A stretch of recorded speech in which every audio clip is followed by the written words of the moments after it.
Hello friends, welcome back to channel. നമ്മൾ ഇന്ന് കാണാൻ പോകുന്നത് ബ്ലാസ്റ്റ് എന്ന തമിഴ് മൂവിയാണ്. കഥയിലേക്ക് കടക്കുന്നതിന് മുമ്പ് എല്ലാവരും നമ്മുടെ വീഡിയോ ഒന്ന് ലൈക്ക് ചെയ്ത് സപ്പോർട്ട് ചെയ്യാൻ മറക്കണ്ട. മൂവിയുടെ തുടക്കത്തിൽ തന്നെ കാണിക്കുന്നത് നായകനായ രാജാറാമിന്റെ കുടുംബമാണ്. അയാൾ ഒരു കരാട്ടെ മാസ്റ്റർ ആയിരുന്നു. രാജാറാമും വൈഫ് നീലവേണിയും മകൾ നിലയും രാജാറാമിന്റെ സഹോദരൻ ഇളങ്കോയും അടങ്ങുന്നതായിരുന്നു അവരുടെ കുടുംബം. ചെറുപ്പത്തില് കളിക്കൂട്ടുകാരായിട്ടുള്ള പയ്യന്മാര് നിലയെ ഒരുപാട് അടിക്കുകയും ഉപദ്രവിക്കുകയും ചെയ്തിരുന്നു. ഓരോ തവണയും അവൾ വീട്ടിൽ വന്ന് പരാതി പറഞ്ഞുകൊണ്ടേയിരുന്നു. തെറ്റ് ആ പയ്യന്മാരുടെ ഭാഗത്തായിരുന്നു. എന്നാൽ അനാവശ്യമായിട്ട് അവർ ഇങ്ങോട്ട് തല്ലുമ്പോൾ നിലയ്ക്ക് അവരെ തിരിച്ചു തല്ലാൻ പറ്റിയിട്ടില്ല. അച്ഛനെ പോലെ തനിക്കും സ്ട്രോങ് ആവണം, തനിക്കും കരാട്ടെ പഠിക്കണമെന്ന് നില രാജാറാമിനോട് പറയുന്നു. അയാൾ തന്റെ സ്റ്റുഡൻസിന്റെ കൂടെ നിലയും കരാട്ടെ പഠിപ്പിക്കുന്നു. അതിനുശേഷം തന്നെ തല്ലാൻ വന്ന പയ്യന്മാരെയെല്ലാം തന്നെ നില തിരിച്ചു തല്ലാൻ തുടങ്ങി. എന്നാൽ നിലയോട് വേണി എപ്പോഴും പറയുമായിരുന്നു, നിന്റെ കരാട്ടയൊക്കെ റോഡിലല്ല കാണിക്കേണ്ടത്, മത്സരത്തിലാണ് കാണിക്കേണ്ടതെന്ന്. അല്ലാതെ റോഡിൽ കടന്ന് നീ തല്ലുണ്ടാക്കാൻ നിൽക്കരുത്. പക്ഷെ അവൾ അതൊന്നും കേട്ടില്ല. പലപ്പോഴും പല കുട്ടികളുമായിട്ടും അവൾ വഴക്കിട്ടു. ഇവളുടെ കയ്യിൽ നിന്ന് അടിയും കൊണ്ടിട്ട് ആ കുട്ടികൾ അവരുടെ പേരൻസുമായിട്ട് വന്ന് വീട്ടിൽ കംപ്ലൈന്റ് പറയുന്നത് സ്ഥിരം പതിവായി. ഓരോരുത്തർ പരാതിയായിട്ട് വരുമ്പം വേണി നിലയ്ക്ക് നല്ല അടി കൊടുക്കും. ഇനി ഇത് ആവർത്തിക്കരുതെന്ന് പറഞ്ഞ് അങ്ങനെ നില തന്റെ കരാട്ടെ പഠനമൊക്കെ കഴിഞ്ഞ് മത്സരത്തിൽ പങ്കെടുക്കാൻ ആരംഭിച്ചു. എന്നാൽ അവളുടെ ആദ്യ മത്സരത്തിൽ തന്നെ അവൾ പരാജയപ്പെട്ടു. അന്ന് രാത്രി അവൾക്ക് ഉറങ്ങാനേ സാധിച്ചിട്ടുണ്ടായിരുന്നില്ല. ആകെ സങ്കടത്തിലായിരുന്നു. രാജാറാം അവളോട് പറയുന്നുണ്ട്, താനിതുവരെ 34 ടൂർണമെന്റ് അറ്റൻഡ് ചെയ്തിട്ടുണ്ട്. അതിൽ ഒരേ ഒരു മത്സരത്തിൽ മാത്രമാണ് താൻ തോറ്റത്. അന്ന് രാത്രി തനിക്ക് ഉറങ്ങാനേ സാധിച്ചില്ല. ഇനി ഒരിക്കലും തോൽക്കാൻ പാടില്ല എന്നുള്ള വാശിയിലായിരുന്നു പിന്നെ അയാൾ ഫൈറ്റ് ചെയ്തിരുന്നത്. അതിനുശേഷം അയാൾ ഒരു മത്സരത്തിലും തോറ്റിട്ടില്ല. നിലയും പിന്നീട് അങ്ങോട്ട് വാശിയിൽ തന്നെ ഫൈറ്റ് ചെയ്യാൻ ആരംഭിച്ചു. അവളും ഒരു മത്സരത്തിലും പിന്നെ തോറ്റിട്ടുണ്ടായിരുന്നില്ല. ഒരു ദിവസം നില ഇളങ്കോ മാമനോട് ചോദിക്കുന്നുണ്ട്, അച്ഛൻ ആരാണ് കരാട്ടെ പഠിപ്പിച്ചു കൊടുത്തതെന്ന്. നിന്റെ അമ്മയുടെ അച്ഛനാണ് നിന്റെ അച്ഛൻ രാജാറാമിന് കരാട്ടെ പഠിപ്പിച്ചു കൊടുത്തതെന്ന് നിലയോട് അയാൾ പറയുന്നു. നിന്റെ അച്ഛൻ ലൈഫിൽ ഒരേ ഒരു മത്സരത്തിൽ മാത്രമേ തോറ്റിട്ടുള്ളൂ. ആ മത്സരത്തില് നിന്റെ അച്ഛന്റെ എതിരാളി നിന്റെ അമ്മയായിരുന്നു. അപ്പോഴാണ് നിലയ്ക്ക് മനസ്സിലാകുന്നത് തന്റെ അമ്മയും കരാട്ടെ പഠിച്ചിട്ടുണ്ടെന്ന്, തന്റെ അച്ഛനെ തോൽപ്പിച്ചത് അമ്മയാണെന്ന്. ഒരു ദിവസം ഇവർ ഒരു ഷോപ്പിലേക്ക് പോയ സമയത്ത് ഒരു പയ്യന്റെ അച്ഛനോടുള്ള ദേഷ്യത്തില് കുറച്ചു ഗുണ്ടകള് ആ പയ്യനെ അടിക്കുന്നത് രാജാറാം കാണുന്നു. ആ പയ്യനെ രക്ഷിക്കാൻ വേണ്ടിയിട്ട് ആ ഗുണ്ടകളെ എല്ലാം രാജാറാം തിരിച്ചടിച്ചു. എന്നാൽ നില അയാളോട് ചോദിക്കുന്നുണ്ട്, അച്ഛൻ ആ പയ്യനെ അറിയാമോ എന്ന്. എന്നാൽ അയാൾ പറയുന്നത്, എനിക്ക് ആ പയ്യനെ അറിയില്ല, പക്ഷെ ആരെന്ന് പോലും അറിയാത്ത ആൾക്ക് വേണ്ടിയിട്ട് നമ്മൾ ഫൈറ്റ് ചെയ്യേണ്ടി വരും. വർഷങ്ങൾക്ക് മുമ്പ് തന്റെ സഹോദരിയെയും ഇതുപോലെ കുറച്ച് ആൾക്കാര് ഉപദ്രവിച്ചു കൊന്നതാണ്. അന്ന് ഇതുപോലെ അവൾക്ക് വേണ്ടി ആരെങ്കിലും റോഡിൽ വെച്ച് ഫൈറ്റ് ചെയ്തിരുന്നെങ്കിൽ അവൾ ഇന്നും ജീവനോടെ ഉണ്ടായിരുന്നേനെ. അതുകൊണ്ട് നമുക്ക് അറിയാവുന്ന ആൾക്കാർക്ക് വേണ്ടി മാത്രമേ നമ്മൾ ഫൈറ്റ് ചെയ്യാൻ പാടുള്ളൂ എന്നൊന്നുമില്ല. നമ്മൾക്ക് അറിയാത്ത ആൾക്കാരെയും നമ്മൾ ഹെൽപ്പ് ചെയ്യണം. സ്വന്തം അച്ഛനിൽ നിന്നും അവൾ ഓരോ പാഠങ്ങൾ പഠിക്കുകയായിരുന്നു. അങ്ങനെ 15 വർഷങ്ങൾ കടന്നുപോയി. നില ഇപ്പോൾ വലുതായി. ഒരിക്കലും അവൾ ബസ്സിൽ യാത്ര ചെയ്തുകൊണ്ടിരുന്ന സമയത്ത് ഒരു സ്ത്രീ ഫോണിൽ സംസാരിക്കുന്നത് അവൾ കേൾക്കുന്നു. ആ സ്ത്രീയുടെ ഭർത്താവ് മരിച്ചുപോയി. മരിക്കുന്നതിന് മുമ്പ് ആ സ്ത്രീയുടെ ഭർത്താവ് വാങ്ങിച്ചിട്ടിരുന്ന സ്ഥലമാകട്ടെ കുറച്ച് ഗുണ്ടകൾ കയ്യേറി. ഒരു മിനിസ്റ്ററിനോട് ഇവർ ഹെൽപ്പ് ചോദിക്കുന്നുണ്ടായിരുന്നു. എന്നാൽ ആ മിനിസ്റ്ററിന്റെ അറിവോടുകൂടിയാണ് ആ ഗുണ്ടകൾ അതൊക്കെ ചെയ്തത്. അവരുടെ ആകെയുള്ള സമ്പാദ്യമായിരുന്നു അത്. ഇപ്പോൾ ആ ക്രിമിനൽസ് ഇവരെ ഭീഷണിപ്പെടുത്തിയിരിക്കുന്നത് ഈ ഒറിജിനൽ ഡോക്യുമെന്റ്സ് കൊണ്ടുകൊടുത്തില്ലെങ്കിൽ അവരെയും മകളെയും കൊല്ലുമെന്നാണ്. ഇതെല്ലാം കേട്ടുകൊണ്ടിരുന്ന നിലയാകട്ടെ അവരെ ഹെൽപ്പ് ചെയ്യാൻ അവരുടെ കൂടെ പോവുകയും അവരുടെ കയ്യിൽ നിന്ന് ഒറിജിനൽ ഡോക്യുമെന്റ്സ് പിടിച്ചെടുക്കാൻ ശ്രമിച്ചുകൊണ്ടിരുന്ന ആ ഗുണ്ടകളെല്ലാം തന്നെ അടിക്കുകയും ചെയ്തു. ഒരു രീതിയിലും ഇനി ഇവരെ ബുദ്ധിമുട്ടിക്കരുതെന്ന് വാണിംഗും കൊടുത്തിട്ടാണ് നില അവിടെ നിന്നും പോകുന്നത്. ഒരുപാട് ആൾക്കാർ വന്നിട്ടും അവർക്ക് ആർക്കും നിലയുടെ മുന്നിൽ പിടിച്ചു നിൽക്കാൻ പറ്റിയില്ല. അവൾ അത്രയും നന്നായിട്ടായിരുന്നു ഫൈറ്റ് ചെയ്തുകൊണ്ടിരുന്നത്. മറ്റൊരിടത്തൊരു എൻവയോൺമെന്റ് ആക്ടിവിസ്റ്റ് ആയ കാർത്തികേയനെ കാണിക്കുന്നു. ചില മൈനിങ് കമ്പനീസ് പല സ്ഥലങ്ങളും കൈയടക്കാൻ വേണ്ടിയിട്ട് അവർ ആഗ്രഹിക്കുന്ന സ്ഥലത്ത് താമസിച്ചുകൊണ്ടിരുന്ന ആൾക്കാരെയൊക്കെ പല ആക്സിഡന്റ്സും ഉണ്ടാക്കി കൊല്ലുകയും അവരുടെ മരണശേഷം ആ സ്ഥലങ്ങളൊക്കെ കൈക്കലാക്കുകയും ചെയ്യുന്നുണ്ട്. ഇതിന്റെ പിന്നില് വരുൺ ദയാൽ എന്ന് പറയുന്ന ഒരാളായിരുന്നു. വലിയൊരു ബിസിനസ്സുകാരൻ കൂടിയായിരുന്നു അയാൾ. തനിക്ക് വഴങ്ങാത്ത ആൾക്കാരെല്ലാം കൊന്നൊടുക്കി അവരുടെ സ്ഥലങ്ങളെല്ലാം കൈക്കലാക്കുന്നത് അയാളുടെ രീതിയായിരുന്നു. ഇപ്പോൾ അയാളുടെ ലക്ഷ്യം ഒരു ഗ്രാമത്തിനോട് ചേർന്ന് നിൽക്കുന്ന മലയാണ്. അവിടെ ഒരുപാട് ധാതുക്കളുണ്ടെന്ന് അയാൾക്ക് മനസ്സിലായി. എന്നാൽ ആ മലയിൽ മൈനിങ് നടത്തുകയാണെങ്കിൽ ആ മലയിടിഞ്ഞ് അതിന് താഴെയുള്ള ഗ്രാമം മുഴുവൻ ഇല്ലാതെയാകും. 1300ഓളം ആൾക്കാർ മരിക്കും. അതുകൊണ്ട് അവിടെ മൈനിങ് നടത്താൻ ഗവൺമെന്റ് ഇവർക്ക് ഇതുവരെയും പെർമിഷൻ കൊടുത്തിട്ടുണ്ടായിരുന്നില്ല.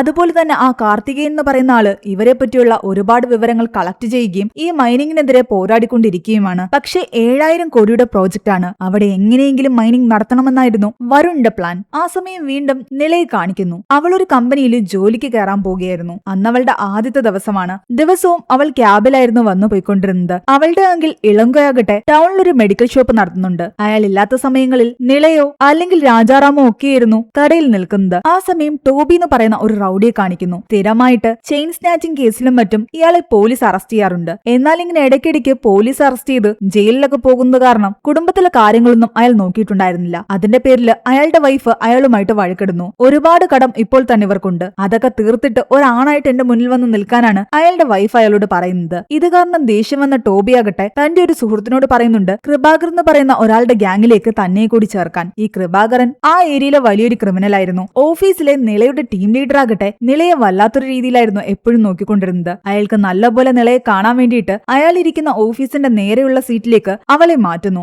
ഓൾറെഡി അവിടെ ഇരുന്ന പെൺകുട്ടിക്ക് ഈ ടീം ലീഡറിന്റെ ശല്യം നേരത്തെ ഉണ്ടായിരുന്നു. അത് കാരണം ആ പെൺകുട്ടി ദയനീയമായി നിളയെ നോക്കിയിട്ടാണ് അവിടെ നിന്നും പോകുന്നത്. ഇവിടെ വരുണാകട്ടെ മിനിസ്റ്ററെ കണ്ടിട്ട് തന്റെ ഡീലിനെ പറ്റി സംസാരിക്കുന്നു. മൈനിങ് നടത്താൻ അവിടെ പെർമിഷൻ കൊടുക്കാമെന്ന് മിനിസ്റ്റർ പറഞ്ഞു. പക്ഷേ 7000 കോടിയുടെ പ്രോജക്റ്റ് ആണല്ലോ വരുൺ അവിടെ നടത്തുന്നത്. അതിൽ 1000 കോടി തനിക്ക് തരണം, അതും വൈറ്റ് ആയിട്ട് തന്നെ തരണം. കാരണം ഓൾറെഡി 1300 ആൾക്കാർ അവിടെ മരിക്കുന്നതാ. എന്തെങ്കിലും കാരണവശാല് ഒരു പ്രശ്നം ഉണ്ടായി ഞാൻ പിടിക്കപ്പെട്ടാലും എനിക്ക് ഈ ഒരു കാര്യത്തിൽ നഷ്ടം ഉണ്ടാകാൻ പാടില്ല. 7000 കോടിയുടെ പ്രോജക്റ്റ് അല്ലേ, 1000 പോയാലും കുഴപ്പമില്ലാന്ന് കരുതി മിനിസ്റ്ററുമായിട്ട് ആ ഡീലിന് വരുൺ ഓക്കെ പറഞ്ഞു. പക്ഷേ മിനിസ്റ്റർ ആവശ്യപ്പെട്ടത് വൈറ്റ് മണിയാണ്. അതുകൊണ്ട് ഇവരുടെ കയ്യിൽ നിലവിലുള്ള ബ്ലാക്ക് മണി വൈറ്റ് മണിയാക്കി മിനിസ്റ്ററിന്റെ അക്കൗണ്ടിലേക്ക് മാറ്റാൻ വേണ്ടിയിട്ട് ഒരാളുടെ സഹായം വരുൺ തേടുന്നുണ്ട്. എബ്രഹാം എന്ന് പറയുന്ന ഒരു അണ്ടർവേൾഡ് ഗാങ്സ്റ്റർ ആയിരുന്നു അയാൾ. വർഷങ്ങളായിട്ട് പോലീസുകാര് ഈ എബ്രഹാമിനെ പിടിക്കാൻ ശ്രമിച്ചെങ്കിലും ആർക്കും അതിന് സാധിച്ചിട്ടുണ്ടായിരുന്നില്ല. എബ്രഹാമിനെ കണ്ടു കഴിഞ്ഞാൽ എൻകൗണ്ടർ ചെയ്യാനായിരുന്നു പോലീസുകാർ നിർദ്ദേശിച്ചിട്ടുണ്ടായിരുന്നത്. പക്ഷെ വരുണിന്റെ വിശ്വസ്തനായിരുന്നു എബ്രഹാം. അതുകൊണ്ട് വരുൺ ഈ മണി വൈറ്റ് ആക്കുന്ന ജോലി എബ്രഹാമിനെ തന്നെ ഏൽപ്പിക്കുന്നു. അതിനുശേഷം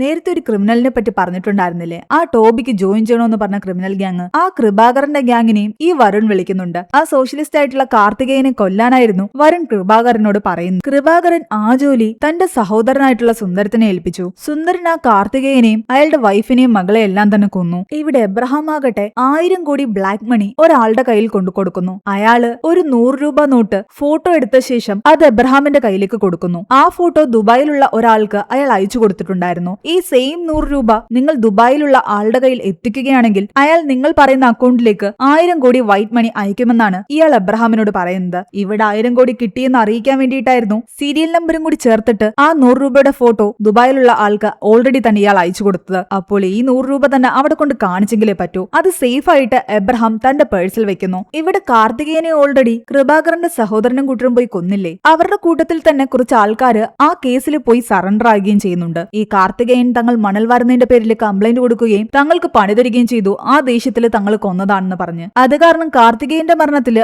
ആരും തന്നെ വരുണിനെയോ കൃപാകരനെയോ സംശയിച്ചില്ല. ഒരു ദിവസം ജോലി കഴിഞ്ഞ് നിളയാകട്ടെ ക്യാബിൽ വീട്ടിലേക്ക് പോവുകയായിരുന്നു. ആ സമയം അവളുടെ ആ ടീം ലീഡർ ആകട്ടെ ഇന്ന് താനും ആ വഴിക്കാണെന്ന് പറഞ്ഞിട്ട് ആ ക്യാബിലേക്ക് കയറുന്നു. ക്യാബിൽ അവർ രണ്ടുപേരും ആ ഡ്രൈവറും മാത്രമായപ്പോൾ അയാളാകട്ടെ നിളയോട് മോശമായിട്ട് പെരുമാറാൻ ആരംഭിച്ചു. എന്നാൽ ആ കാറിൽ വെച്ച് തന്നെ നിള അയാളെ അടിക്കുകയും കാറിൽ നിന്ന് പുറത്താക്കുകയും ചെയ്തു. ഇളങ്കയാകട്ടെ വേണിയോടും രാജാറാമിനോടും പറയുന്നുണ്ട് 2 ദിവസത്തേക്ക് ഞാൻ ഉണ്ടാകില്ല, അതുകൊണ്ട് കടയൊന്ന് നോക്കിക്കോണമെന്ന്. അയാൾ വേറെ എവിടേക്കോ പോവുകയായിരുന്നു. വേണി നിളയ്ക്ക് വേണ്ടിയിട്ട് പല കല്യാണാലോചനകളും നോക്കുന്നുണ്ട്. എന്നാൽ അവളിങ്ങനെ പലപ്പോഴും അടിയും പിടിയും പ്രശ്നങ്ങളും ഒക്കെ ആയിട്ട് നടക്കുന്നത് കാരണം ഒന്നും തന്നെ സെറ്റ് ആകുന്നില്ല. അതുകൊണ്ട് അവളെ ഒന്ന് ഉപദേശിക്കണമെന്നും എപ്പോഴും എന്തെങ്കിലുമൊക്കെ പ്രശ്നങ്ങളിൽ അവൾ പോയി ചാടുന്നത് തനിക്ക് ഒരുപാട് ടെൻഷൻ ഉണ്ടാക്കുന്നുണ്ടെന്നും വേണി പറയുന്നു. നിളയെ കിட்ட തന്റെ ടീം ലീഡറിനെ അടിച്ചത് ഓഫീസിൽ ഒരുവിധം എല്ലാവരും അറിഞ്ഞിട്ടുണ്ടായിരുന്നു. അയാൾ ശല്യപ്പെടുത്തിക്കൊണ്ടിരുന്ന പെൺകുട്ടിയൊക്കെ നിളയോട് വന്ന് സംസാരിക്കുകയും താങ്ക്സ് പറയുകയും ചെയ്യുന്നു. അങ്ങനെയിരിക്കെ ഒരു ദിവസം രാത്രി ഇൻസ്പെക്ടർ അടങ്ങുന്ന പോലീസ് സംഘം രാത്രി വണ്ടികൾ ചെക്ക് ചെയ്തുകൊണ്ടിരിക്കുകയായിരുന്നു. ഒരു പയ്യനാകട്ടെ മദ്യപിച്ചിട്ടായിരുന്നു വണ്ടി ഓടിച്ചു വന്നത്. എന്നാൽ അന്ന് തന്റെ പിറന്നാളായിരുന്നുവെന്നും ഫ്രണ്ട്സ് നിർബന്ധിച്ചതുകൊണ്ട് ഇവിടെ അടുത്ത തന്റെ വീട് തന്നെ വിട്ടയക്കണമെന്നും അവൻ കുറെ റിക്വസ്റ്റ് ചെയ്യുന്നു. തൽക്കാലം ഇൻസ്പെക്ടർ അവനെ വിട്ടയച്ചു. പക്ഷെ അവനാകട്ടെ തിരിഞ്ഞു നോക്കിക്കൊണ്ട് വണ്ടി വെട്ടിച്ചെടുക്കുകയും അതുവഴി വന്ന ഒരു കാറിന്റെ ഫ്രണ്ടിലേക്ക് പെട്ടെന്ന് അവൻ ചെന്ന് കയറുകയും ചെയ്തു. ആ കാർ ആക്സിഡന്റ് ആയി. പോലീസുകാരും ആകെ ടെൻഷനിലായി. ഓൾറെഡി മദ്യപിച്ചിട്ട് വന്ന ആ പയ്യനെ തങ്ങൾ വെറുതെ വിട്ടതുകൊണ്ടല്ലേ ഈ കാർ ആക്സിഡന്റ് ആയെന്ന് അവർ ചിന്തിക്കുന്നു. തൽക്കാലം കാർ ഓടിച്ചിരുന്ന ആളെ അവർ ഹോസ്പിറ്റലാക്കി. എന്നാൽ ആ കാർ ഓടിച്ചിരുന്നതാകട്ടെ നമ്മുടെ എബ്രഹാം ആയിരുന്നു. ആക്സിഡന്റ് ഷോക്കില് എബ്രഹാം അബോധാവസ്ഥയിലാണ്. ഇയാൾ ആരാണെന്നോ എന്താണെന്നോ അറിയാത്തത് കാരണം ഇൻസ്പെക്ടർ തൽക്കാലം അയാളുടെ ഒരു ഫോട്ടോ എടുത്തു വെക്കുന്നു. എന്നാൽ എബ്രഹാമിന് ആക്സിഡന്റ് ആയ വിവരം വരുൺ അറിയുന്നു. അവൻ ആരാണെന്ന് പോലീസുകാർ കണ്ടെത്തുന്നതിന് മുമ്പ് അവനെ അവിടെ നിന്നും എത്രയും പെട്ടെന്ന് തന്റെ അടുത്തേക്ക് കൂട്ടിക്കൊണ്ടുവരണമെന്ന് പറഞ്ഞ് കുറച്ച് ആൾക്കാരെ വരുൺ ഹോസ്പിറ്റലിലേക്ക് അയക്കുന്നു. ഈ ആൾക്കാർ കയ്യിൽ കത്തിയൊക്കെ ഇട്ട് ഹോസ്പിറ്റലിനുള്ളിലേക്ക് കയറി ചെല്ലുന്നു. ഇത് കണ്ടതോടുകൂടി ഇൻസ്പെക്ടറിന് ഡൗട്ടായി. ഈ കിടക്കുന്ന ആളെ കൊല്ലാൻ വേണ്ടി വന്നവരാണോ എന്നാണ് ഇൻസ്പെക്ടർ ആദ്യം ചിന്തിക്കുന്നത്. പക്ഷെ പിന്നെ അയാൾക്ക് മനസ്സിലായി ഈ കിടക്കുന്ന ആളെ രക്ഷിച്ചു കൊണ്ടുപോകാനാണ് ഈ റൌഡികളെല്ലാം വന്നിരിക്കുന്നതെന്ന്. അത് കാരണം തൽക്കാലം ഈ റൌഡികള് ആരെ ആക്രമിക്കാതിരിക്കാൻ വേണ്ടിയിട്ട് ഇൻസ്പെക്ടർ പറയുന്നുണ്ട് ഒരടി മുന്നോട്ട് വെച്ച് കഴിഞ്ഞാൽ ഈ കിടക്കുന്നവനെ താൻ കൊല്ലുമെന്ന്. ഇൻസ്പെക്ടർ ചുമ്മാ പറയുകയാണെന്ന് കരുതി അവർ വീണ്ടും മുന്നോട്ട് വന്നു. എന്നാൽ അവരെ പേടിപ്പിക്കാൻ വേണ്ടിയിട്ട് എബ്രഹാമിന്റെ കാലിലേക്ക് ഇൻസ്പെക്ടർ ഷൂട്ട് ചെയ്യുന്നു. അത് കണ്ടതോടുകൂടി അയാളെ ഒന്നും ചെയ്യരുതെന്ന് പറഞ്ഞിട്ട് ഈ റൌഡികളെല്ലാം തിരിച്ചുപോയി. ഹോസ്പിറ്റൽ അധികൃതര് എബ്രഹാമിന്റെ കാലിലെ മുറിവ് കൂടി വെച്ച് കെട്ടി. ഇത്രയും റൌഡീസ് ഇയാൾക്ക് വേണ്ടി വന്നിട്ടുണ്ടെങ്കിൽ ഇയാൾ വലിയൊരു ക്രിമിനൽ ആയിരിക്കാമെന്ന് ഇൻസ്പെക്ടർ മനസ്സിലായി. തൽക്കാലം എബ്രഹാമിന്റെ ഫോട്ടോസ് പലയിടങ്ങളിലേക്ക് അയച്ചു. ഇയാളെ പറ്റി എന്തെങ്കിലും വിവരം കിട്ടുകയാണെങ്കിൽ അറിയിക്കണമെന്ന് പറഞ്ഞു. കൂടാതെ ഇനി ആൾക്കാർ വരാൻ സാധ്യതയുള്ളത് കൊണ്ട് തന്നെ കുറച്ചധികം പോലീസ് പോലീസുകാരെ ഹോസ്പിറ്റലിൽ കാവലിന് നിർത്തുകയും ചെയ്തു. ഇതിനിടെ നിളയ വയസ്സായ സ്ത്രീയെ ഹെൽപ്പ് ചെയ്യാൻ പോവുകയും അവിടെ പ്രശ്നമുണ്ടാക്കുകയും ചെയ്തു എല്ലാം തന്നെ വേണി അറിഞ്ഞു. നില എന്തിനാണ് ആവശ്യമില്ലാത്ത പ്രശ്നങ്ങളിൽ ഇങ്ങനെ പോയി പെടുന്നത്? ഇനിയെങ്കിലും ഇതൊക്കെ നിർത്തിയെങ്കിലേ പറ്റൂ. എന്നെങ്കിലും ഒരിക്കലും ഈ പ്രശ്നം നമ്മളുടെ കുടുംബത്തെ തന്നെ ബാധിക്കുന്ന രീതിയിൽ എത്തുമെന്ന് വേണി നിളയോട് പറയുന്നു. പക്ഷേ രാജാറാം എപ്പോഴും നിലയാണ് സപ്പോർട്ട് ചെയ്തിരുന്നത്. കുറച്ചു കഴിഞ്ഞപ്പോഴേക്കും ഇൻസ്പെക്ടറിന് ഹോസ്പിറ്റലിൽ നിന്നും കോള് വരുന്നു. അവിടെ ഉണ്ടായിരുന്ന പോലീസുകാരെല്ലാം കൊല്ലപ്പെട്ടു എന്ന് പറഞ്ഞ്. അയാൾ അവിടെ എത്തിയപ്പോഴാണ് കാര്യങ്ങളൊക്കെ മനസ്സിലാകുന്നത്. കുറച്ചു മുമ്പ് എബ്രഹാമിന് ബോധം വന്നിരുന്നു.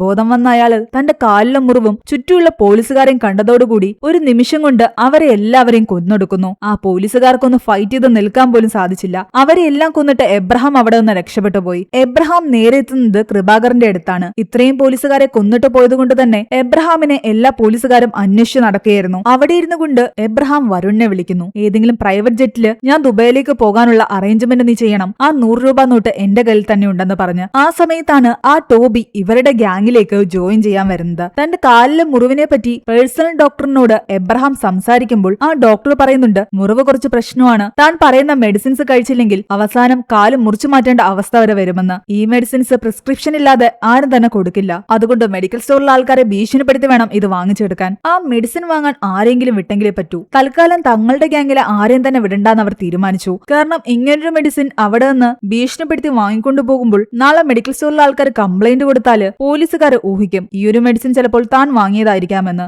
അതുകൊണ്ട് ഇവരുടെ ഗ്യാങ്ങിലേക്ക് പുതുതായിട്ട് ജോയിൻ ചെയ്യാൻ വന്ന ടോബിയാണ് ഇവർ മെഡിസിൻ വാങ്ങാൻ പറഞ്ഞു വിടുന്നത്. ഇവിടെ വേണിയാകട്ടെ നിലയെ ഉപദേശിച്ചുകൊണ്ടിരിക്കുകയായിരുന്നു. നീ ആയിട്ട് ഇനി ഒരു പ്രശ്നത്തിനും ഒരിടത്തും പോകരുതെന്ന് പറഞ്ഞ്. ഇളങ്കോ എവിടെയോ പോയിരിക്കുന്നത് കാരണം കട നോക്കുന്നത് രാജാറാമായിരുന്നു. അയാൾക്ക് ഫുഡ് കഴിക്കാൻ സമയമായതുകൊണ്ട് തൽക്കാലം ഷോപ്പിലേക്ക് നിള പോകുന്നു. നില എത്തിക്കഴിഞ്ഞതും രാജാറാം വീട്ടിലേക്ക് ആഹാരം കഴിക്കാൻ വന്നു. കറക്റ്റ് ആ സമയത്താണ് ഈ മെഡിസിൻ വാങ്ങാൻ വേണ്ടിയിട്ട് ടോബി അവിടെ വരുന്നത്. അവിടെ 2-3 മെഡിക്കൽ സ്റ്റോർ ഉണ്ടായിരുന്നു. തനിക്ക് ഭീഷണിപ്പെടുത്തിയ മെഡിസിൻ വാങ്ങാനാണെങ്കിൽ ഒരു പെൺകുട്ടി നിൽക്കുന്ന മെഡിക്കൽ സ്റ്റോർ തന്നെയാണ് നല്ലതെന്ന് തോന്നിയിട്ട് ടോബി ആ മെഡിക്കൽ സ്റ്റോറിലേക്ക് കയറി. പ്രിസ്ക്രിപ്ഷൻ ഇല്ലാതെ ഈ മരുന്ന് തരാൻ പറ്റില്ല എന്ന് ആദ്യം നിള പറഞ്ഞു. എന്നാൽ അയാൾ കത്തിയെടുത്ത് കാട്ടി നിലയൊന്ന് ഭീഷണിപ്പെടുത്തി. ആദ്യം അവൾക്ക് അയാളെ അടിക്കാൻ തോന്നി. എന്നാൽ അമ്മ കുറെ ഉപദേശിച്ചതൊക്കെ കാരണം ഒരു പ്രശ്നം വേണ്ടാന്ന് കരുതി അവൾ തൽക്കാലം ആ മെഡിസിൻ കൊടുത്തു. എന്നാൽ മെഡിസിനും കൊണ്ട് ഈ ടോബി പോയില്ല. അയാൾക്ക് കുറെ കടവും പ്രശ്നങ്ങളൊക്കെ ഉണ്ടായിരുന്നതല്ലേ. അതുകൊണ്ട് ഭാര്യയുടെ വായടിപ്പിക്കാൻ വേണ്ടിയിട്ട് കുറച്ച് കാശ് അവളുടെ കയ്യിൽ കൊടുത്തെങ്കിലേ പറ്റൂ. അതുകൊണ്ട് നിലയുടെ കഴുത്തിൽ കിടക്കുന്ന മാല കൂടി അവളെ ഭീഷണിപ്പെടുത്തി വാങ്ങിച്ചെടുക്കാമെന്ന് കരുതി ടോബി തിരിച്ചു വന്ന് അവളോട് മാല ഉരാൻ പറയുന്നു. എന്നാൽ അവൾ ഈ പ്രാവശ്യം വഴങ്ങിയില്ല. ടോബി അവിടെ ഇട്ട് പൊതിരെ തല്ലി. അതിനുശേഷം പോലീസുകാരെ വിളിക്കുകയും ടോബിയെ പോലീസുകാരെ അറസ്റ്റ് ചെയ്തുകൊണ്ട് പോവുകയും ചെയ്തു. പോലീസ് സ്റ്റേഷനിൽ വന്നൊരു കംപ്ലൈന്റ് കൊടുക്കണമെന്ന് നിലയോട് അവർ പറഞ്ഞപ്പോൾ അച്ഛൻ കൂടി വന്നിട്ട് താൻ സ്റ്റേഷനിലേക്ക് വരാമെന്ന് നില പറഞ്ഞു. അങ്ങനെ മെഡിസിൻ വാങ്ങാൻ വന്ന ടോബിയാകട്ടെ പോലീസ് സ്റ്റേഷനിലായി. ടോബിയെ കാണാതെ വെയിറ്റ് ചെയ്തിരിക്കുകയായിരുന്നു എബ്രഹാനും കൃപാകരും എല്ലാം തന്നെ. പോലീസ് സ്റ്റേഷനിലിരുന്ന ടോബിയാകട്ടെ ആരും കാണാതെ അവിടെ ചാർജിനിട്ടിരുന്ന ഫോണും കയ്യിലെടുത്ത് ബാത്റൂമിലേക്കൊന്നും പറഞ്ഞു പോയി. ബാത്റൂമിൽ കയറിയിട്ട് കൃപാകരനെ വിളിച്ച് കാര്യം പറയുന്നു. താൻ മാല പൊട്ടിക്കാൻ ശ്രമിച്ച് പോലീസ് സ്റ്റേഷനിലായെന്ന്. നടന്ന സംഭവങ്ങളൊക്കെ ടോബി പറഞ്ഞു. പക്ഷെ ഒരു കാര്യം ഒഴിച്ച് ആ മെഡിക്കൽ സ്റ്റോറിലെ പെൺകുട്ടി തന്നെ അടിച്ചിട്ടാണ് താൻ സ്റ്റേഷനകത്തായതെന്ന്. അങ്ങനെ പറഞ്ഞു കഴിഞ്ഞാൽ തനിക്ക് നാണക്കേടാകുമെന്ന് ടോബിക്ക് അറിയാമായിരുന്നു. അതുകൊണ്ട് ടോബി പറഞ്ഞത് ആ പെൺകുട്ടി നിലവിളിച്ചു, അങ്ങനെ ആൾക്കാർ കൂടി ഞാൻ പിടിക്കപ്പെട്ടു എന്നാണ്. ഇതുവരെ മെഡിസിനെ പറ്റി പോലീസുകാർക്കൊന്നും അറിയില്ല. ആ പെൺകുട്ടി അച്ഛനെയും കൂട്ടി വരാമെന്നാ പറഞ്ഞിരിക്കുന്നത്. അതിനുശേഷമേ FIR ഇടൂ. അപ്പോൾ മാത്രമേ താൻ വാങ്ങിക്കാൻ വന്ന മെഡിസിനെ പറ്റിയൊക്കെ ഇവർ പോലീസുകാരോട് പറയാൻ സാധ്യതയുള്ളൂ. അതും പറഞ്ഞ് ടോബി ഫോൺ കട്ട് ചെയ്തു. എബ്രഹാം കൃപാകരനോട് പറയുന്നുണ്ട് പോലീസുകാർ അവനെ നന്നായിട്ട് ചോദ്യം ചെയ്ത് അവൻ മെഡിസിനെ പറ്റിയും നിങ്ങളെപ്പറ്റി എന്നെ പറ്റിയൊക്കെ പറഞ്ഞു കഴിഞ്ഞാൽ പ്രശ്നമാകും.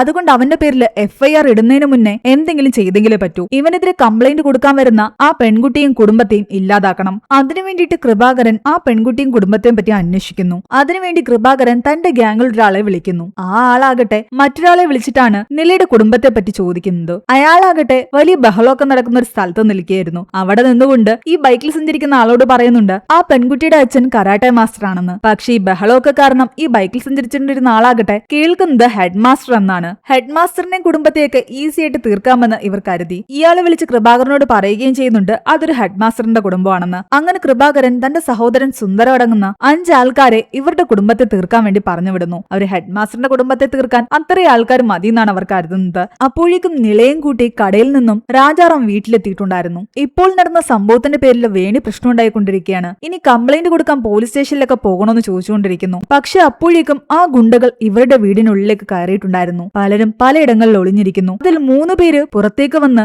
ഇവരെ ആക്രമിക്കാൻ ആരംഭിച്ചു. എന്നാൽ അവർക്ക് അറിയില്ലായിരുന്നല്ലോ അവർ കളിക്കുന്നത് കരാട്ടെ പഠിച്ച നല്ലൊരു കുടുംബത്തിനോടാണെന്ന്. ഈ ഗുണ്ടകൾക്ക് ഇവരുടെ 3 പേരുടെയും മുന്നിൽ പിടിച്ചു നിൽക്കാൻ സാധിച്ചില്ല. കത്തിയുമായിട്ട് വന്നവരെ അതേ കത്തി കൊണ്ട് തന്നെ ഇവർക്ക് കൊല്ലേണ്ടി വരുന്നു. ആ അടിപിടിക്കിടയിൽ 3 ഗുണ്ടകൾ മരിച്ചു. ബാക്കി ബാക്കി 2 പേര് ഇതെല്ലാം കണ്ട് പേടിച്ച് അപ്പോഴും ഒളിച്ചിരിക്കുകയായിരുന്നു. ഇവർ 3 പേരും മരിച്ചുവെന്ന് മനസ്സിലായതോടുകൂടി വേണി ആകെ ടെൻഷനിലായി. മെഡിക്കൽ ഷോപ്പിൽ വന്ന പ്രശ്നമുണ്ടാക്കി അവന്റെ ആൾക്കാർ തന്നെയായിരിക്കാം ഇതെന്ന് നിള പറയുകയായിരുന്നു. പോലീസുകാരെ വിളിച്ചു കഴിഞ്ഞാൽ കൊലപാതകത്തിന് ഇവരിപ്പോൾ അറസ്റ്റിലാകും. അതുകൊണ്ട് രാജാറാം പറയുന്നുണ്ട്, ഈ വീട്ടിലേക്ക് കയറി ആരും തന്നെ പുറത്തേക്ക് പോകാൻ പാടില്ല. അവരെയെല്ലാം നമുക്ക് വീടിന്റെ ബാക്ക് വശത്ത് കുഴിച്ചിടാം. ഇത് കേട്ടതും അകത്തൊളിച്ചിരുന്ന 2 ആൾക്കാർ കൂടി ഇവരെ ആക്രമിക്കാൻ പുറത്തേക്ക് വന്നു. എന്നാൽ അവരെയും രാജാറാമും കുടുംബവും കൊല്ലുന്നു. അതിനുശേഷം ഈ 5 പേരുടെയും മൃതദേഹം വീടിന്റെ ബാക്ക് സൈഡില് കുഴിച്ചിട്ടു. ഈ അടിപിടിയൊക്കെ നടക്കുന്ന സമയത്ത് പുറത്തുള്ള ആൾക്കാർ ഇതൊന്നും കേൾക്കാതിരിക്കാൻ അവർ ടിവിയുടെ വോളിയം കൂട്ടി വെച്ചിരുന്നു. ആ സമയത്താണ് ഇവിടെ എബ്രഹാമിനൊരു കാര്യം മനസ്സിലാകുന്നത്. തന്റെ കയ്യിലിരിക്കുന്ന പേഴ്സില് ആ 100 രൂപയില്ല, അത് മറ്റാരുടെയോ പേഴ്സാണ്. കൃപാകരൻ പറയുന്നുണ്ട് അത് തന്റെ സഹോദരൻ സുന്ദരത്തിന്റെ പേഴ്സാണെന്ന്.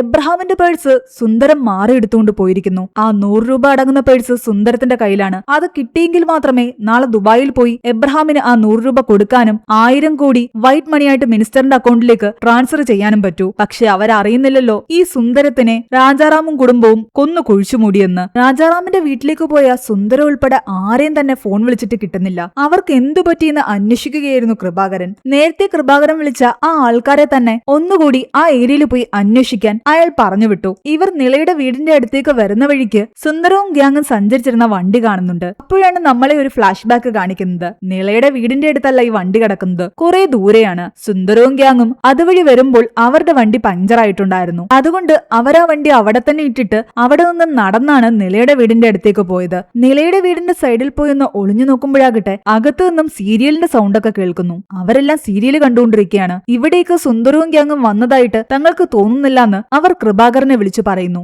സുന്ദരവും ഗ്യാങ്ങിനെയും വേറെ ആരോ തട്ടിക്കൊണ്ടുപോയിട്ടുണ്ട്. ഇതാണ് കൃപാകരനും കൂട്ടരും വിചാരിക്കുന്നത്. മിക്കവാറും പോലീസ് സ്റ്റേഷനിലുള്ള ടോബി എല്ലാ സത്യങ്ങളും തുറന്നു പറയുകയും പോലീസുകാര് നിന്നെ എന്നെയും പിടിക്കാൻ വേണ്ടിയിട്ട് നിന്റെ സഹോദരനെയും കൂട്ടരെയും കസ്റ്റഡിയിലെടുത്ത് വെച്ചിരിക്കുകയുമായിരിക്കുമെന്ന് എബ്രഹാം പറയുന്നു. തങ്ങളുടെ കൂട്ടത്തിലുള്ള ഒരാളെ നൈസായിട്ട് അവർ പോലീസ് സ്റ്റേഷനിലേക്ക് വിടുന്നു. അയാള് പോയിട്ട് സ്റ്റേഷനിൽ നോക്കുമ്പോൾ അവിടെ ഒന്നും തന്നെ സുന്ദരവും കൂട്ടരും ഇല്ല. ടോബി മാത്രമേ ഉള്ളൂ. സുന്ദരത്തിനെയും കൂട്ടരെയും പോലീസുകാർ വേറെ എവിടെയെങ്കിലും ഒരിക്കലും വച്ചിരിക്കുന്നെന്ന് കരുതി ഈ കൃപാകരനാകട്ടെ ഇൻസ്പെക്ടറെ വിളിച്ച് ഭീഷണിപ്പെടുത്തുന്നു. നിന്റെ ഭാര്യയും മകനെയും ഞങ്ങൾ കിഡ്നാപ്പ് ചെയ്തുകൊണ്ട് വന്നിട്ടുണ്ട്, മര്യാദയ്ക്ക് എന്റെ സഹോദരനെയും ഗ്യാങ്ങിനെയും വിട്ടുതരുന്നതാ നല്ലതെന്ന് പറയുന്നു. എന്നാൽ ഒന്നും അറിയാതെ ഇൻസ്പെക്ടർ ആകട്ടെ കൃപാകരനോട് പറയുന്നുണ്ട് നിന്റെ സഹോദരനെയും ഗ്യാങ്ങിനെയൊന്നും ഞാൻ പിടിച്ചു വെച്ചിട്ടില്ല എന്ന്. പക്ഷെ ഇൻസ്പെക്ടർ പറയുന്നത് കൃപാകരൻ വിശ്വസിക്കുന്നില്ല. മര്യാദയ്ക്ക് എന്റെ സഹോദരനെ വിട്ടുതന്നില്ലെങ്കിൽ നിന്റെ ഭാര്യയും മകനെയും കൊല്ലുമെന്ന് തന്നെയാണ് അവർ പറയുന്നത്. ഈ സംഭവങ്ങൾ നടക്കുന്ന സമയത്ത് ആ സ്റ്റേഷനിൽ നമ്മുടെ രാജാറാമും നിളയും വന്നിട്ടുണ്ടായിരുന്നു. ടോബിക്കെതിരെ FIR ഇടാൻ വരണമെന്ന് ഇവരോട് പറഞ്ഞിട്ടുണ്ടായിരുന്നില്ലേ? എന്നാൽ കേസുമായിട്ട് മുന്നോട്ട് പോയാൽ പ്രശ്നമാകുമെന്ന് ഇവർക്കറിയാം. കാരണം ഇവർ ആരും അറിയാതെ ഓൾറെഡി 5 പേരെ കൊന്നല്ലോ. അതുകൊണ്ട് കേസൊന്നും വേണ്ടാന്ന് പറയാനായിരുന്നു അവർ പോലീസ് സ്റ്റേഷനിലേക്ക് വന്നത്.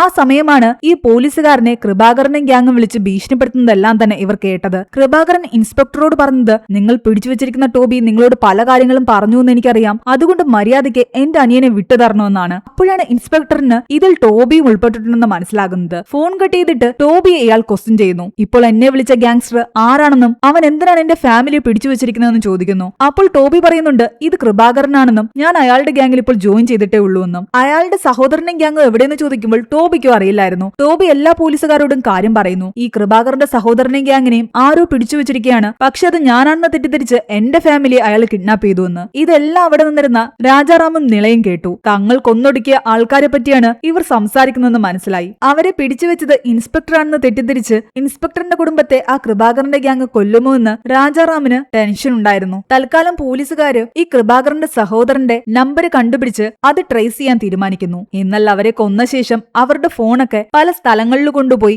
രാജാറാമും നിളയും ഓൾറെഡി ഡംപ് ചെയ്തിട്ടുണ്ടായിരുന്നു. അത് കാരണം പോലീസുകാർക്ക് അവരുടെ ഫോണൊന്നും ട്രാക്ക് ചെയ്യാൻ പറ്റിയില്ല. ഇവിടെ എബ്രഹാമിന് ഭ്രാന്ത് പിടിക്കുന്ന അവസ്ഥയായി. ആ 100 രൂപ നോട്ട് കിട്ടിയെങ്കിലേ പറ്റൂ. അതറിയാതെയാണ് കൃപാകരന്റെ സഹോദരന്റെ കയ്യിൽ പോയി പെട്ടത്. ഇപ്പോൾ ഇത് കാണുന്നില്ല എന്നൊന്നും തന്നെ വരുണിനോട് പറയാൻ പറ്റില്ല. നമ്മൾ എല്ലാവരും ചേർന്നിട്ട് വരുണിനെ പറ്റിക്കുകയാണെന്ന് അവൻ കരുതൂ. വരുണാകട്ടെ ഇതൊന്നും അറിഞ്ഞിട്ടുമില്ല. തന്റെ കൂട്ടത്തിലൊരാളെ വരുൺ ഇപ്പോൾ ഇവിടേക്ക് വിടും. അയാളുടെ കയ്യിൽ 100 രൂപ കൊടുത്തുവിടണമെന്നാണ് വരുൺ പറഞ്ഞിരിക്കുന്നത്. അതിനിടയ്ക്ക് പല സ്ഥലങ്ങളിലേക്ക് ഇൻസ്പെക്ടർ അയച്ച എബ്രഹാമിന്റെ ഫോട്ടോ കണ്ട് ഒരു IPSകാരൻ എബ്രഹാമിനെ വിളിക്കുന്നുണ്ട്. നിങ്ങളിട്ടിരിക്കുന്ന ഫോട്ടോയിലുള്ള ആള് എബ്രഹാം ആണെന്നും ഒരു അണ്ടർവേൾഡ് ഗ്യാങ്സ്റ്റർ ആണ് അവനെന്നും ഈ IPSകാരൻ പറയുന്നു. ഇവനെ പിടിക്കാൻ വേണ്ടിയിട്ട് എൻകൗണ്ടർ സ്പെഷ്യലിസ്റ്റ് ആയിട്ടുള്ള 15 പോലീസുകാരെ അയച്ചതാണ്. ആ പോലീസുകാരെ മുഴുവൻ കൊന്നൊടുക്കിയിട്ട് അവൻ രക്ഷപ്പെട്ടു. അവനെ അത്ര ഈസിയായി പിടിക്കാനേ പറ്റില്ല. അവൻ കൂടുതൽ സമയം അണ്ടർവേൾഡിൽ തന്നെയായിരിക്കും, അധികമൊന്നും പുറത്തേക്ക് വരില്ല. അവൻ പുറത്ത് വന്നിട്ടുണ്ടെങ്കിൽ എന്തോ ഒരു വലിയ കാര്യത്തിനാണ്. എബ്രഹാം ആകട്ടെ കൃപാകരനോട് പറയുന്നുണ്ട് നിന്റെ അനിയനെയും ഗ്യാങ്ങിനെയും ഞാൻ തന്നെ കണ്ടുപിടിച്ചോളാം,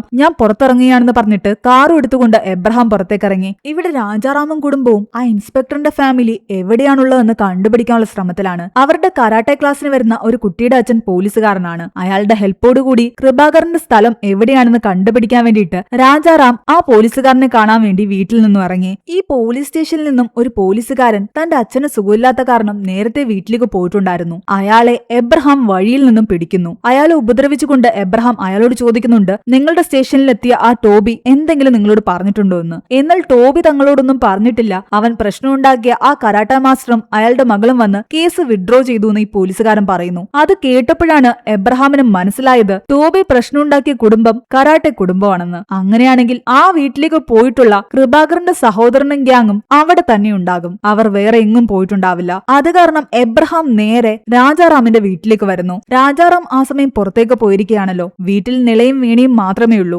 വാതില് തുറന്നതും അകത്തെ സാഹചര്യങ്ങളൊക്കെ എബ്രഹാം വീക്ഷിക്കുന്നു. അവിടെ അടി നടന്നതിന്റെ പല ലക്ഷണങ്ങളും ഉണ്ടായിരുന്നു. കസേരയും മറ്റും ചെറുതായിട്ട് പൊട്ടിയിരിക്കുന്നു. നിങ്ങളെ കൊല്ലാൻ വന്ന ആ ആൾക്കാരെയൊക്കെ നിങ്ങൾ എന്ത് ചെയ്തുവെന്ന് എബ്രഹാം അവരോട് ചോദിക്കുന്നു. നിലയ്ക്ക് മനസ്സിലായി ഇതും ആ ഗ്യാങ്ങിൽപ്പെട്ട ആളാണെന്നും ഇൻസ്പെക്ടറിന്റെ വൈഫും മകനും എവിടെയാണെന്ന് ഇയാൾക്ക് അറിയാമായിരിക്കുമെന്നും. അത് കേട്ടതും വേണി പോയി ടിവിയുടെ വോളിയം നന്നായിട്ട് കൂട്ടിവെച്ചു. എബ്രഹാമിനെയും കീഴ്പ്പെടുത്താനായിരുന്നു ഇവരുടെ തീരുമാനം. ഇവർ രണ്ടുപേരും അയാൾ ഒരാളും അല്ലേ ഉള്ളൂ. എന്നാൽ അവർ ഉദ്ദേശിച്ച പോലെ ഒന്നും നടന്നില്ല. ഈ പ്രാവശ്യം എബ്രഹാമിന്റെ മുന്നിൽ അവർക്ക് അധിക നേരം പിടിച്ചു നിൽക്കാൻ പറ്റിയില്ല. കാരണം എബ്രഹാമിന് നന്നായിട്ട് ഫൈറ്റ് ചെയ്യാൻ അറിയാമായിരുന്നു. അതിനിടയ്ക്ക് പുറത്തേക്ക് പോയ രാജാറാമിനെ അയാളുടെ വീടിന്റെ അടുത്തുള്ള ഒരാൾ കോള് ചെയ്യുന്നു. എന്തിനാ നിങ്ങൾ വീട്ടില് ഇത്രയും സൗണ്ടില് ടി വി വെച്ചിരിക്കുന്നതെന്ന് ചോദിച്ച് ഒന്ന് വോളിയം കുറയ്ക്കാൻ അയാൾ പറയുന്നു. അത് കേട്ടതോടുകൂടി രാജാറാമിന് മനസ്സിലായി വീട്ടിൽ ആരോ കയറിയിട്ടുണ്ട്. അതുകൊണ്ടാണ് നിലയും വേണിയും വോളിയം കൂട്ടി വെച്ചിരിക്കുന്നത്. രാജാറാം പെട്ടെന്ന് തന്നെ വീട്ടിലേക്ക് വരുന്നു. എബ്രഹാം ഇവരെ രണ്ടുപേരെയും അടിക്കുകയായിരുന്നു. അത് കണ്ട് രാജാറാമും എബ്രഹാമിന്റെ കൂടെ ഫൈറ്റ് ചെയ്യുന്നു. പിന്നെ ഇവർ മൂന്നുപേരും ചേർന്നിട്ട് എബ്രഹാമിനെ തോൽപ്പിക്കാനുള്ള ശ്രമത്തിലായിരുന്നു. പക്ഷെ അതിനിടയ്ക്ക്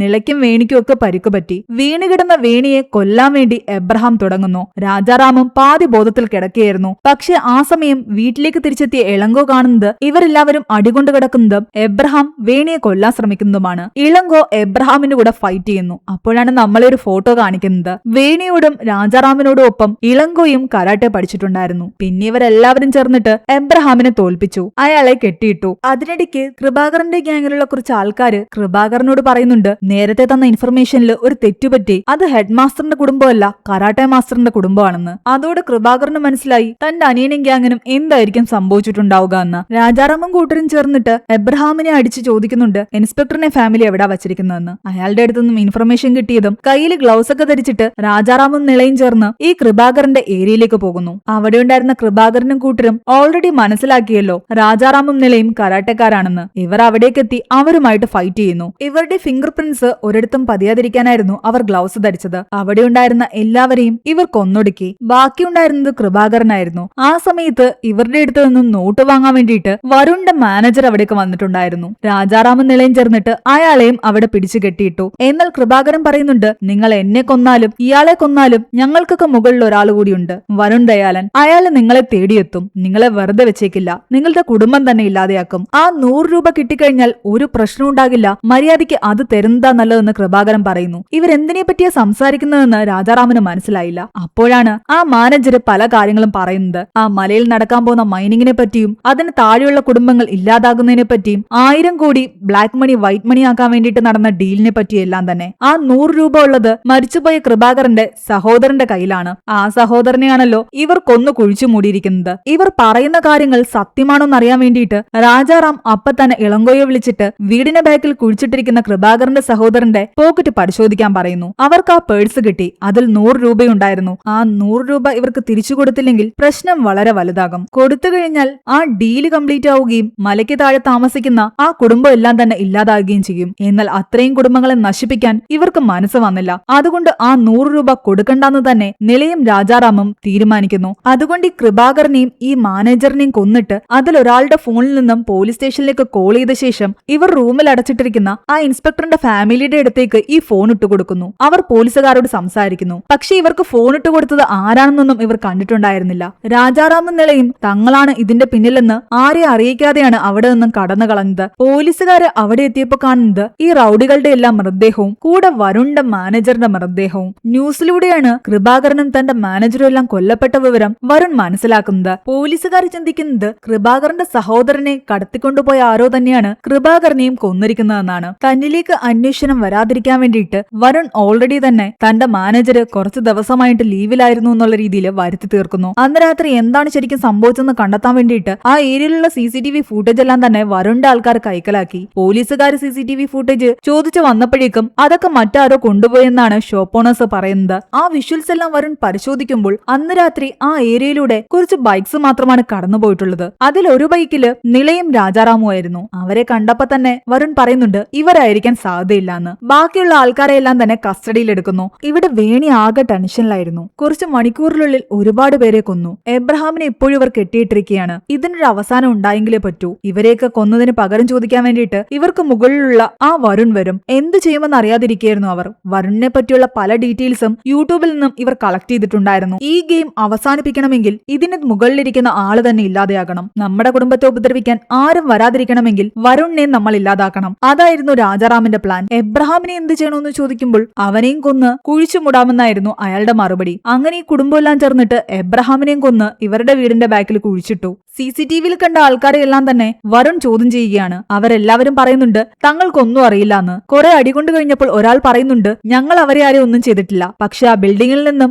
ബഹളം കേൾക്കുന്നത് താൻ കേട്ടിട്ടുണ്ടായിരുന്നു. ആ സമയം അവിടേക്ക് പോയി നോക്കിയപ്പോൾ 2 പേര് ചേർന്നിട്ടാണ് ഇവരെയെല്ലാം കൊല്ലുന്നത് കണ്ടത്. അവർ ആരായിരുന്നു എന്ന് ചോദിക്കുമ്പോൾ ആ CCTV ദൃശ്യത്തിലേക്ക് നോക്കി അയാൾ പറയുന്നുണ്ട് ആ അച്ഛനും മകളും ആയിരുന്നുവെന്ന്. അതോടെ വരുണിന് മനസ്സിലായി രാജാറാമും നിളയും ചേർന്നിട്ടാണ് അവരെ എല്ലാവരെയും കൊന്നൊടുക്കിയതെന്ന്. അവർ കരാട്ടെ ഫാമിലിയാണെന്ന് മനസ്സിലാക്കിയതുകൊണ്ട് ഒരുപാട് ആൾക്കാരെ അവരുടെ വീട്ടിലേക്ക് അവരെ കൊല്ലാൻ വരുൺ പറഞ്ഞുവിടുന്നു. എന്നാൽ വരുണിനെ കൊല്ലാൻ വേണ്ടിയിട്ട് രാജാറാമും നിളയും ഓൾറെഡി ഇവിടേക്ക് വന്നിട്ടുണ്ടായിരുന്നു. വീട്ടിലാകട്ടെ വേണിയും ഇളങ്കോയും മാത്രമേ ഉള്ളൂ. തങ്ങളുടെ വീട്ടിലേക്ക് വന്ന റൌഡികളെ ആരെയും തന്നെ കൊല്ലേണ്ട കാര്യമില്ലാന്നും പക്ഷെ ഇവന്മാരാരും നമ്മളെ കൊല്ലാൻ പാടില്ലാന്നും വേണി പറയുന്നു. അങ്ങനെ വേണിയും ഇളങ്കോയും ചേർന്നിട്ട് അവരെ എല്ലാവരെയും അടിക്കുകയാണ്. പക്ഷെ കൊല്ലില്ലാന്ന് അവർ തീരുമാനിച്ചിട്ടുണ്ടായിരുന്നു. പക്ഷെ ഇവിടെ നിളയും രാജാറാമും വരുണിന്റെ അടുത്ത് എത്തിയിട്ടുണ്ടായിരുന്നല്ലോ. രാജാറാം നിളയോട് പറയുന്നത് ഈ വീട്ടിൽ നിന്നും ആരും ജീവനോടെ പോകാൻ പാടില്ല എന്നാണ്. എല്ലാവരെയും കൊല്ലണം. ഒരു സൈഡില് വേണി ഇളങ്കുകയും ചേർന്ന് ഫൈറ്റ് നടത്തുന്നു. ഇവിടെ രാജാറാമും നിളയും ചേർന്നിട്ട് ഫൈറ്റ് നടത്തുന്നു. വരുണിന്റെ കൂടെ ഉണ്ടായിരുന്ന ആൾക്കാരെ എല്ലാം കൊന്നു.